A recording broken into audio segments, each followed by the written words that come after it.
Kāpēc izvēlēties Dr. Mertena akupresūras korsetu, nevis akupresūras paklājiņu? Pirmais galvenais iemesls ir tas, ka darbības ilgums, ko jūs varat lietot akupresūras korsets, ir daudz ilgāks. Jūs varat lietot līdz 3 stundām. Otrā svarīgā lieta, kad akupresūras paklājiņos jūs guļat, un līdz ar to muguras muskuļi nekustās. Gulēšana ilgstoša uz muguras, priekš muguras arī nav laba, tāpēc, kad horizontālā virsmā samazinās lordos.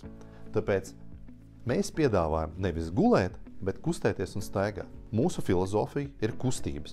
Kustības, jo tās uzlabo mikrocirkulāciju. Un lietot akupresūras 8-kāju, akupresūras elementi iedarbojas tieši pie jūsu kustībām. Vēl svarīgs moments, kad akupresūras paklājiņi ir ļoti asi, un tas iedarbība ir diezgan sāpīga un daudziem nepatīkama. Akupresūras elementi Dr. Mertena korsetēs nav asi, viņi ir patīkami, mīksti un nesāšana ir komfortabli. Akupresūras korsets var nesāt gan virs krekliņa, gan zem. Ja jūs intensitāti gribat lielāk, jūs varat uzlikt zem krekliņa, ja gribat mazāk, tad virs krekliņa. Viegli kopjams, mazgājams. Līdz ar to infekcijas riski ir mazāki. Tie ir galvenie iemesli, kāpēc es izvēlos akupresūras korsets no Dr. Mertena, nevis akupresūras paklājiņus. Paldies, ar jums Dr. Mertens, mugurkaulu ķirurgs.